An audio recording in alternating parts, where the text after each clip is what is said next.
Ladies and gentlemen, please put your hands together for Michael Darlow.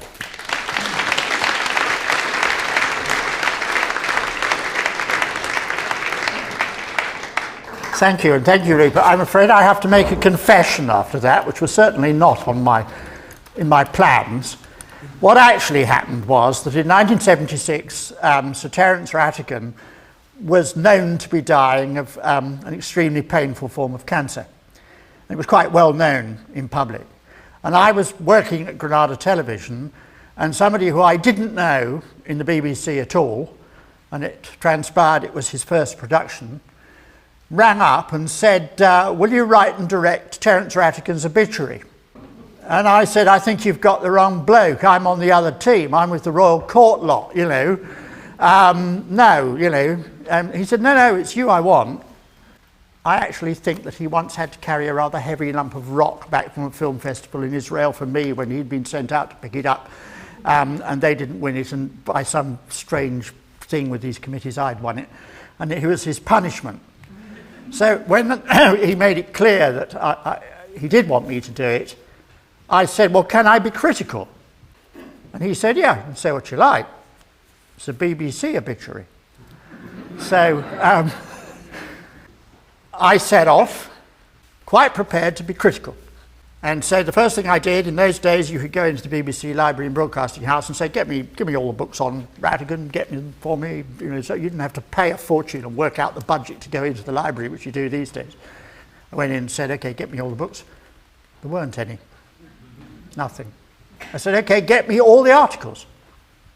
There was almost nothing in the previous 10 years. And what there was mostly pretty rude. So I went back to the plays and reread them. I mean, I'd appeared in some of them in rep. I'd even directed the odd one at school. And I said, hey, we've got this guy wrong. These are damn good. This man's been done the most terrible injustice. And so I was having lunch with a chap I knew as a publisher. I'd written a book for him a year or two before, and he said, what are you doing? And I told him the story, and I said, this man's been done this terrible injustice. And poor man, he was pinned to the table for 20 minutes while I harangued him. When I drew breath, he said, well, you better write his biography, hadn't you? Which is how it came about, and he commissioned me to write it with Ginny, who's my researcher on the obit. So that, I'm afraid, is my confession. I started off again too, and was a convert. But we're here to talk about Into the Deep Blue Sea. The Deep Blue Sea can be taken, if you like, as the fulcrum of Rattigan's entire career as a dramatist, and also, in a sense, as the fulcrum of his life. It is not the midpoint, but it's a point from which everything turns, for ways which I'd like to explain a little. The Deep Blue Sea originally opened in London with Peggy Ashcroft in the lead on the 6th of March 1952, and Rattigan was 40 years old. So in that sense it might be seen as a midpoint. In the 10 years up to the Deep Blue Sea, he'd produced 8 plays. Well, I say 8, one of those plays was a double bill, the Browning version, Harlequinade. Of those 8, 6 had been critical and commercial successes. 2 had been qualified successes, sort of flops. He'd written the scripts for 10 films, major movies. He'd written an original television play. He'd written numerous articles in magazines, newspapers, was very much somebody whose views were sought, and certainly didn't stint to give them, even if they got him into trouble. And so he was enormously fecund in those 10 years. There was a huge fluency to his writing, and there was easy fame, in a sense. It wasn't quite as easy as it looked, but it looked it. You know, and he was always in the fashion magazines, and you know, always elegant, and always with the latest fashion model on his arm, and so on. It all looked terribly easy. From the Deep Blue Sea onwards, it was never quite so easy again. In that sense, it's a fulcrum. He was less fluent after that. The Deep Blue Sea is generally accepted as being his masterpiece, along with the Browning version, which is, of course, a one-act play. Most people say if there is one masterpiece, it's the Deep Blue Sea or it's the Browning version. But unlike those other plays, if you think about 8 plays in 10 years and all that other stuff, the Deep Blue Sea took 3 years from conception to the day on which it opened in the West End. He hadn't taken as long as that to write a play for many years. Something had happened. It touched something very deep in Rattigan. He had to dig inside himself and face himself in ways that were particularly painful and difficult for him, which is why it took so long. And we'll look at those reasons. And the play touches many of his deepest and most strongly held beliefs. It may help you to appreciate what I'm trying to say if one just does very quickly his biography. He was born on there's some doubt about the precise, whether it was just before or just after midnight, on the night of the 9th, 10th June 1911, in the immediate run-up to the coronation of George V. His father was home on leave. He was a diplomat serving at that time in North Africa, and he managed to wangle himself a minor role in the coronation, so he was going to the Abbey and all of that. And his father was loved going to parties and going shooting with Maharajas and generally, putting it about. And he had a great penchant for particularly blonde younger women. Many of them came from aristocratic families and got him into trouble early on. He never did anything too naughty with them, as far as we know, though he did manage to trip up the Crown Prince of Austria in a rather over-enthusiastically dancing with one of them at a court ball in Vienna a few years earlier. He was a rather wild man, Frank Rattigan. He came from a distinguished family of lawyers, and his mother, similarly, Vera, was a great beauty, a rather formidable lady, actually, in many ways. So Frank managed to organise to get to do the coronation, get into it, get a royal guest that he had to entertain and get attractive young women for in the evenings, and all that sort of thing. If you know The Sleeping Prince, Prince and the Showgirl, Marilyn Monroe and Laurence Olivier, that is based on Terry's father's experiences at that time. And at the same time, bring his wife home to have the baby in his mum's house, Lady Vera, the widowed Lady Vera Rattigan, which was in South Ken. So that's where he started. The first 2 years of his life, he probably accompanied Mum and Dad quite a bit. There's certainly a record of him going out to Egypt. There are various bits and pieces recorded in Kitchener saying little baby Terry throwing around bits of ancient Egyptian artwork that he'd collected and things. But from about the age of 2, he was very much a deserted child, as the children of colonial servants were in those days, left with Granny. Granny was a stern lady, and Rattigan very much felt that Granny favoured his elder brother, who'd got a gammy leg, and was hard on him. And he became, while a very charming little boy, a rather withdrawn little boy. When he was about 6, an aunt took him to the theatre to see Cinderella, which was, you know how children are. Suddenly something happens, and that's their enthusiasm.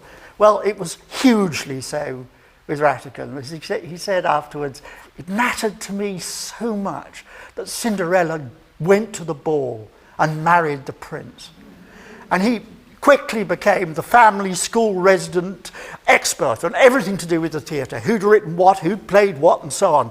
He was endlessly pestering all his relatives to be taken to the theatre. As his mother said, by the age he was about 8, I think he'd have got there before they took the dust covers off and before they'd cleaned it, if he could, and it would have stayed until after they threw him out.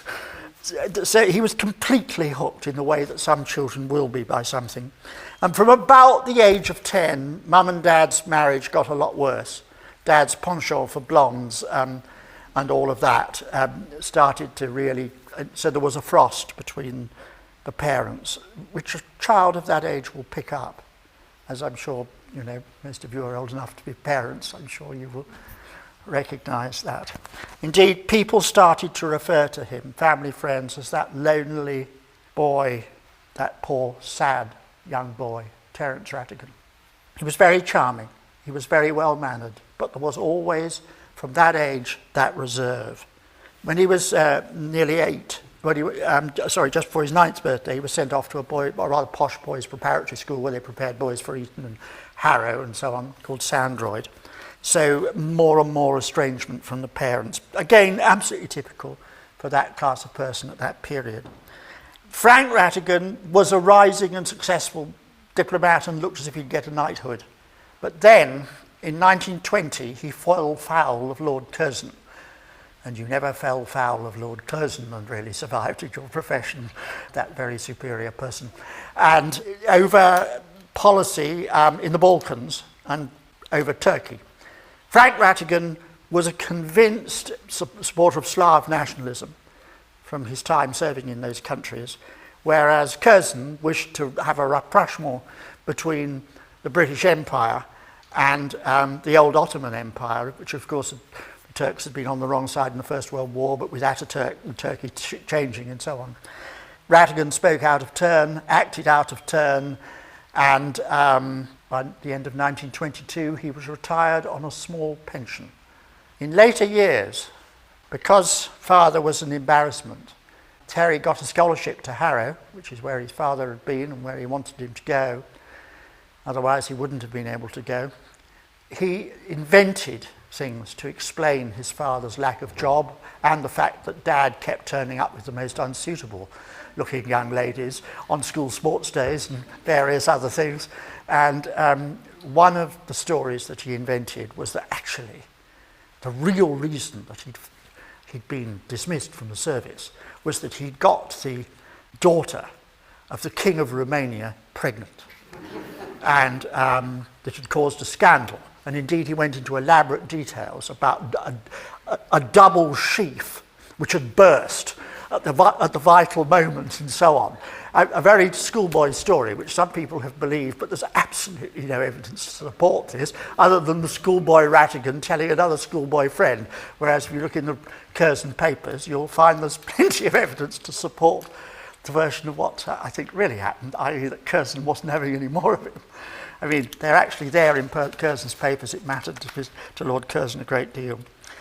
At Harrow, he was still withdrawn. He was a very, very good cricketer. He, at the same time, passed around the works clandestinely of people like Bertrand Russell. He caused a minor scandal by leading a revolt against compulsory officer cadet force parades at Harrow.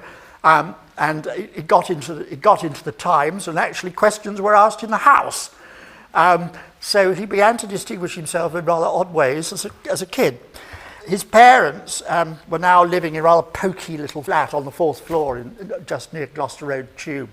And it was noted by his friends that they would invite young Terry Rattigan round to their parties, but they never got an invite into his home. He was ashamed of it. This business of covering up the things you're ashamed of, those things in your family, it's of course the characters in Rattigan plays do that. They don't show you the things that are going to hurt them, that they feel. And from quite early on, this was part of Rattigan's personality. Enormously charming man, enormously outgoing, except you always detected there was just some slight curtain, as though of glass, at certain points. He got a scholarship to Oxford to read history and went up in 1930 to Trinity.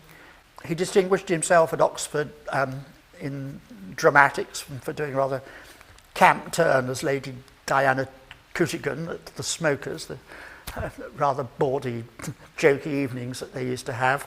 And he also took part, memorably and very badly, in a production of Romeo and Juliet, directed by John Gielgud, in which Dame Peggy and, well, not Dame Peggy then, and the lady who was later Dame Edith Evans came down to star as the ladies, because they weren't allowed girls in Alds in those days. In Oxford, it was boys, you know, don't have girls.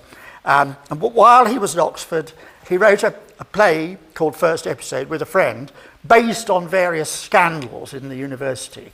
Student falling in love with an older actress who'd come down for a production, and various pretty open in the original text versions in which one of the key relationships in the middle of the play between two of the young men is clearly a gay relationship. By the time it got on in London, it wasn't, of course, in those days, and the Lord Chamberlain anyway would have banned it, no mention. So all of that was played down and played for laugh, but it still got put on by a little theatre in Kew and by a little management, and it caused quite a scandal because the picture it painted of Oxford, of sort of casual sex and drunkenness and betting and so on, and got various people into trouble with the proctors, and enough of a scandal to get it transferred to the Comedy Theatre. But Rattigan, of course, Dad wanted him to be a diplomat. There's no way he wanted to be a diplomat. He wanted to be a playwright. He wanted to go into the theatre. He clearly wasn't going to make it as an actor. And to be a playwright. So with this on, he said, right, that's it. So he went off with his mate who'd written the play with. They put themselves up in a rather poky little flat just off Piccadilly in Half Moon Street, and started to live the high life, going out drinking to all hours and telling everybody they were going to produce this play and that play and so on and so on. After 50 performances, the play closed. Rattigan received not a penny, and he was stone broke. He left the university, just announced to the proctors he was no longer there, and he told his dad that he was leaving home and he wouldn't know where to find him. Well, parents are a little more resourceful than that. Of course, Dad found him in pretty short order and said, "Okay, you're broke, kid. I will let you have 2 years at home on £200 a year," which wasn't bad in those days, "to sit and write plays. If at the end of that 2 years you haven't succeeded, you have to take whatever job I can get you." So the agreement was made. For the next 2 years, Rattigan sat down and wrote play after play after play. Wrote 6 plays in all, sent them up, passed them up, sent them to actors, sent them to leading managers, sent them agents and so on. All rejected repeatedly. 2 years is up and he's got absolutely nowhere. A sort of vague interest in a possible option on one has been taken, but nothing's happened. So Dad, fortunately, knew a movie producer who got him a job as one of the team of scriptwriters at Warner Brothers at Teddington, where you sat around in the office, did what you were told, and then you were told, knock up a bit of dialogue for this. And then after a few weeks, after boredom and not liking it, the boss summoned him and said, "Okay, here's a novel called Sigani, a gypsy romantic novel. Do a screen adaptation of that for us. We want it on the floor in 6 weeks' time. Sit down and do it." So, writes away, does this, hands it in, frightfully proud of it, sits waiting for the reaction, and the boss has read it. Phone goes, boss summons him to his office. There is the boss sitting behind the desk, expecting to be congratulated, and the boss says, "Did you write this?" Picking up the script. "Yes, sir, I did." "I thought so." Tore it in half and dropped it in the waste paper basket. Pressed the bell, said to his secretary, "Bring in an experienced writer." And then when the writer appeared, he said, "Right, now, take this young man, Terence Rattigan, away and show him how to write scripts properly." Rattigan admitted later that actually he learnt quite a lot. The economy you find in Rattigan came from that time working in the film industry, where everything has to be really, the minimum, spot on, and so on. Luckily, his luck changed after a few weeks. One of the plays he'd sent in, and they had a vague interest in, a play folded at the Criterion. They needed a quick, cheap stopgap. This had got a young cast, could be put on dead quick. So a cast was knocked together. There was a young actor called Rex Harrison, who was about the best known. There was another young woman called Kay Hammond. There were various other people, another called Ronald Culver, and they rehearsed this thing. And Noel Coward came to one of the dress rehearsals and said, "It's absolutely terrible." And so did Ray Flynn. "You mustn't open. It's appalling. Don't open. It'll be a disaster." So very frightened. The first night in November 1936, rather depressed audience walked in out of the rain, thinking they should have been at rather more glamorous first nights elsewhere in the West End. Luckily, Cecily Courtnidge was sitting about 3 rows back, and about half the first scene in, she suddenly let out, anybody who remembers Cecily Courtnidge, that laugh, that giggle, and that started it. And they all started. The cast couldn't believe it, and they all went much too fast until Ronnie Culver came on. He was a little more experienced than the others, and he knew, slow down, wait for the laugh, time it. And he timed one right, and the other members of the cast picked it up. It was one, turned into one of the most magical first nights on record. Rattigan cowering at the back, all the audience was shouting for the author. Nobody arrangements had been made, of course, of this, what to do with the author. Eventually he was found and flung onto the stage. At that moment, the curtain came down on his head. But suddenly he was a huge success. Critical, commercial success. There was a reaction. He went out, spent money, got drunk, had parties, and repaid people's hospitality, but somehow couldn't get down to writing. Very little came out in the next 3 years. Then he wrote a play called After the Dance, which until really last year, very few people had heard of much. It opened in the middle of June 1939. It was a serious play, as those of you who know it, which amongst other things looks at the responsibility tangentially for the mess people were in by the late 1930s with the rise of fascism. The same week as it opened, we now know that Hitler instructed Jodl to prepare the plans for the invasion of Poland. As the storm, the diplomatic row, darkened 6 weeks, people really didn't want to go to that sort of play, not to any much, and it folded. It had very good reviews, but Rattigan banned it from his plays. It was never included in his collected plays because it had failed, which was a pity. Although it was published amongst the best plays of 1939, which is, I found it on my parents' bookshelves many years later when I was asked to do the obituary. His writer's block came back very badly indeed. He consulted a psychiatrist, a rather strange man called Kurt Newman, who'd been known them all at Oxford. Newman prescribed something that you wouldn't normally expect. He said, get into the services and see some active service. Rattigan had volunteered in 1939, and wrong with a lot of people, hadn't been accepted simply because the chaos at the beginning of September 1939 was such that they just could not take on the number of recruits. So he reapplied. Luckily, he got taken on for aircrew when someone remembered that he was the author of French Without Tears. So they said, well, you can do the camp concerts, that'll be all right. And he became a wireless operator, air gunner, which anybody who knows anything about the war, if he'd been in bomber command, he probably wouldn't have survived. Luckily, in a sense, he was posted to coastal command, which was still dangerous and difficult, but it didn't get him killed. But as he started to mix with the men and to experience the fear, the excitement, all of these things, and the huge concentration. If any of you have ever been a wireless operator, I can promise you I trained for a bit at the Air Force as a wireless operator, and boy, talk about you have to concentrate. It unblocked him.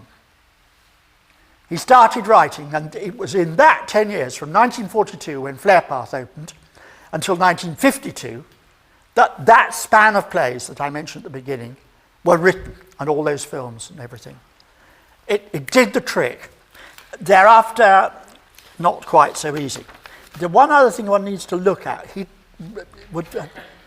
realised while he was at school, but certainly by the time he was at university, that he was gay. Now, in the 1920s, there'd been some liberalisation, but by the 1930s, there was a strong reaction against homosexuality. Fascist parties, one of the things that they were very critical of was sexual indeterminates and degenerates were part of what was, and if you remember, the Nazis slung gays into concentration camps along with Jews and gypsies. So it had been, and the feeling of shame engendered. We've had a huge change in that area, since gay liberation. But if you take the diary of Cecil Beaton, who you might say came to terms with his sexuality rather better than most of his generation, his diary has lots of entries about how he feels one of the phrases he used, I am the most terrible homosexualist, and how I'd quiver and die inside if anybody I knew found out, especially his parents. And Rattigan certainly felt that about his mother and father, the same. And it's quite hard at our distance in time to remember how that felt. Now, after the war, there'd been a period of sexual license during the war. Anybody old enough to remember the war, who was growing up during it, will tell you that the blackout was a wonderful chance for casual sex before you were likely to go and get your head blown off. Many servicemen and our parents will testify to this, I suspect, or at least my generation. And the same was true for homosexuals, obviously. By the late 1940s, things were changing. And if you think sort of rock and roll, Bill Haley, all of that, we hadn't quite got to some of it, but Marlon Brando in Streetcar Named Desire is a very long way from Noah Coward and Terence Rattigan. Even though the subject matter, actually, of Streetcar Named Desire is remarkably like the subject matter of the first play of Separate Tables. The expression is very different, of course, and the performance is very different. But for gays, for homosexuals, it was not so. There was no liberation. Indeed, after the defection of Burgess and Maclean in 1951, there was a huge crackdown on homosexuality, on sexual vice. And I've got a quote here. Sir Robert Maxwell Fyfe, the Home Secretary, led what he called a drive against male vice. And Lord Hailsham, a name that we still perhaps remember, pontificated, he was a member of the government, that homosexual practices are as bad as heroin addiction. So, and if you remember Senator Joe McCarthy and the House of Un-American Activities Committee, there was a strong gay bashing element to that. There had been about 100 prosecutions a week for gross indecency between men prior to the defection of Burgess and Maclean. That jumps to 2,500 a year from 100 a year. Immediately after Burgess and Maclean. Prominent figures in the arts, like Benjamin Britten, got visited by special branch officers in a fairly threatening manner. And of course, famously, John Gielgud was arrested, and Lord Montague, of course, as well. So the 50s were not a liberal period in that sense. Rattigan had always had relationships, many of them very promiscuous and short-term. And he'd started one before the war with a young actor called Kenneth Morgan, who was reputed to be the most beautiful young actor in London, who had actually appeared in the film version of French Without Tears and had won the Best Newcomer Award for his performance in it. It had broken off during the war when they were both in the services. But sometime in the mid-late 40s after the war, it restarted. Rattigan, who'd never really had that sort of intense feelings about anybody, he'd actually allowed himself to be seduced by Sir Henry Chips Channon, who showered him with presents and the high life and so on, and it kind of said to friends, well, how could one not in the end? It was making one such good offers. The relationship with Kenneth Morgan restarted, and now that was reversed. Rattigan felt a kind of passion and love and intensity that he'd never felt before in his life. Morgan wasn't entirely able to reciprocate this. And Rattigan, because he compartmentalized his life, while he would pay Morgan large amounts of money and take him out and introduce him to all sorts of big producers and glamorous people who could help his career in theory, whenever respectable straight people came round to where they were living, Kenneth Morgan was banished. And he used to be referred to amongst Rattigan's friends, and Morgan overheard himself, Terry's little boy, not even by name. Sometime late in 1948, Kenneth Morgan moved out and went to live in a rather sordid little bedsit just down south of where Madame Tussauds is, in Manchester Street. Very sorted little terrace of houses with this other chap pretty hard up. And Rattigan played it cool. He thought, well, he can't possibly give up all of this. You know. And anyway, he was very involved in his play adventure story, Getting It On, which was this huge undertaking. So he thought he'll come back. You know. He didn't. And actually, Morgan's real name was Ball. He changed his name to have a stage name after the shirt makers, Morgan and Ball. So he was actually called Kenneth Ball. And the chap that Kenneth Morgan had taken up with, that didn't work. Their feeling toward each other, they'd rowed rather a lot.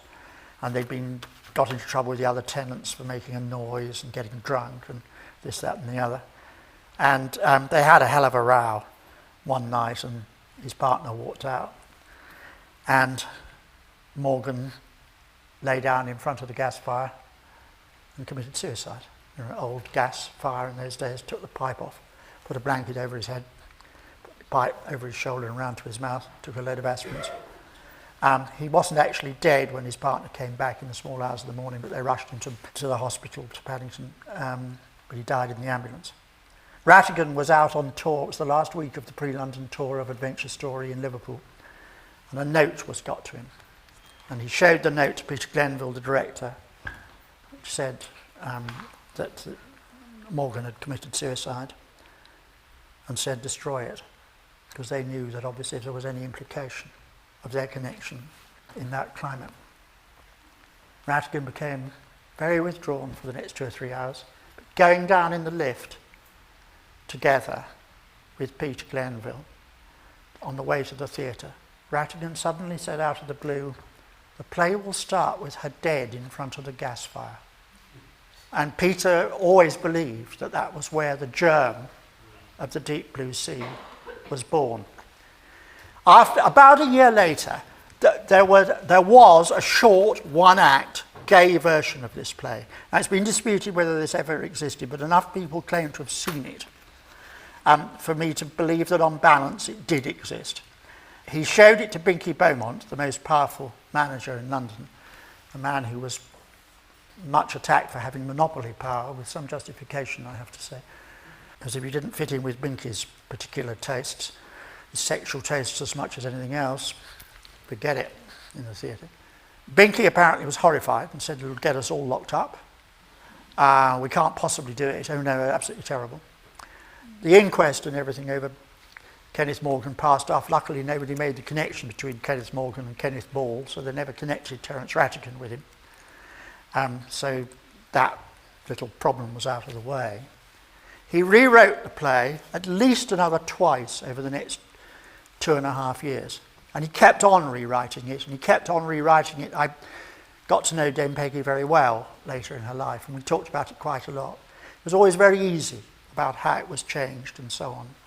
But the play carries an enormous weight of feeling.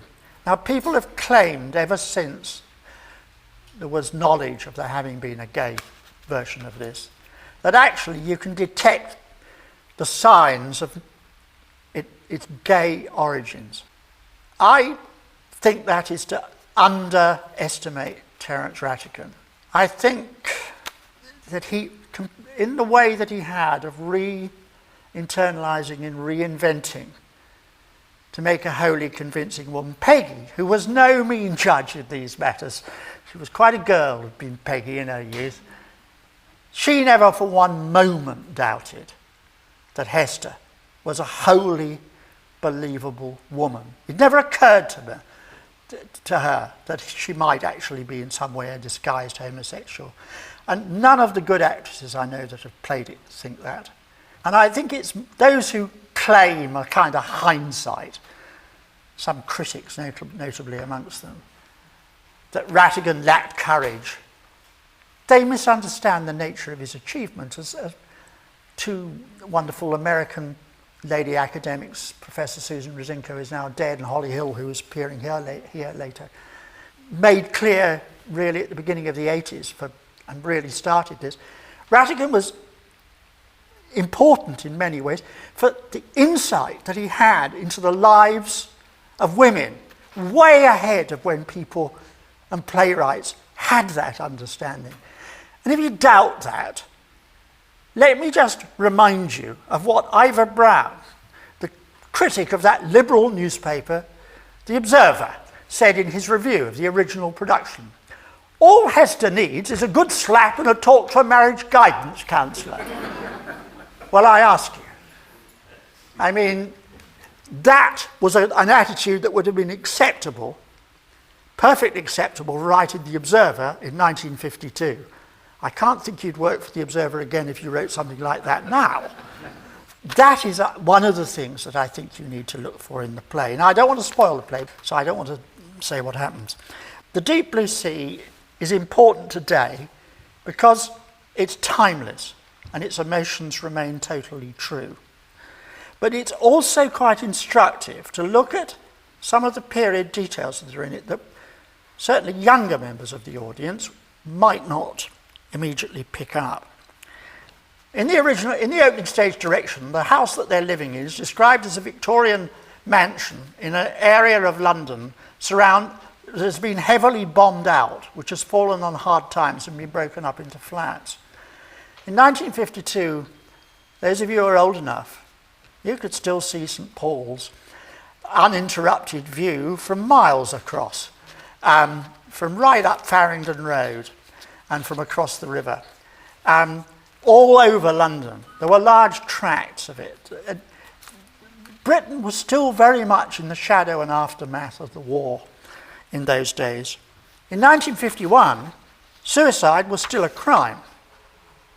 And it remained so until 1961. And if you assisted a suicide or an attempted suicide, you'd get up to 14 years imprisonment.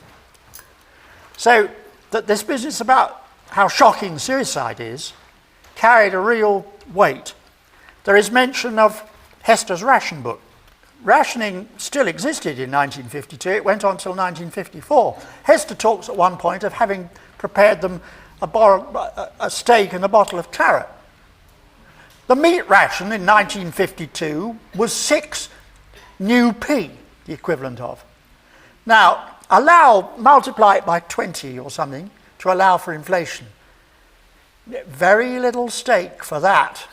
That is a feast for at least a week, and is probably the whole of the ration was bought under the carpet or on the black market. You know, it's not just now, you just throw it away. Forget about it. Divorce and living in sin was unmentionable. You know, it was deeply shocking. I can remember my parents saying, "Oh, divorced. You know, I shouldn't have her around." You know, and so on. That, again, you know, we lose some of that now when, you know, we don't have the same feelings socially about marriage. Miller, the doctor in the play, or the doctor in quotes, speaks of only having spoken English since 1938, except for a year on the Isle of Man. Now, that tells us quite a lot. Enemy aliens at the beginning of the war were interned in the Isle of Man. After about a year, the leading ones, or ones who could be useful to the British war effort, started to be freed. The most interesting and curious people, Lord Weidenfeld was imprisoned on the Isle of Man. Sir Charles Forte, there are those of you who might think it would have been better if he'd stayed, but never mind. So he presumably, therefore, either came out during the Anschluss in March 1938 when Hitler incorporated Austria into the Third Reich, or after Kristallnacht, the night of broken glass, when the synagogues all over Germany and all over German-controlled Europe, i.e. over Austria, were smashed, and an even harsher pogrom of Jews began. There is a lot of talk in the play of Freddie's life having stopped in 1940, and of him never having been happy since he left the RAF. I can tell you from my time in the RAF, when I went to do my national service, he was a very common type still, the people who had managed to stay in. People whose war was the high point of their life, of their purpose, and flying was particularly important, and that sort of flying. And there were many of these still around. They were very common, and in some cases very sad, in many cases wonderful, but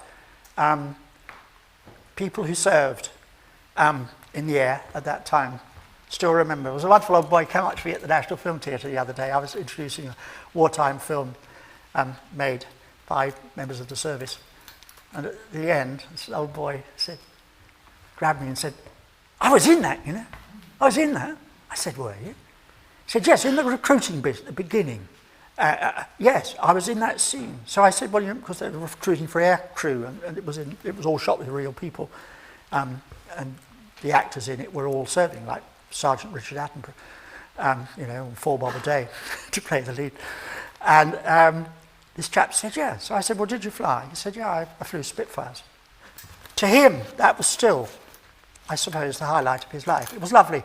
A huge crowd gathered around him. They had to throw us out of the National Film Theatre because we were making too much noise because there was this lovely old man. He was such a nice chap. And there were people like that, and I knew many.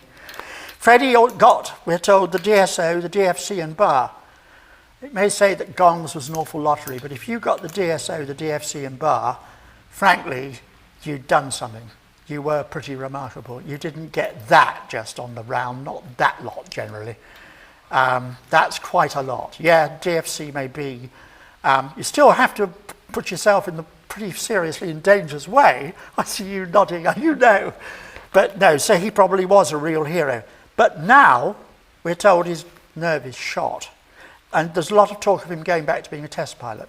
1952 was a period when there was huge excitement about the development of jet aircraft, both supersonic fighters and jet civil aircraft, the Comet and so on, but also the supersonic, the Supermarine Swift and so on.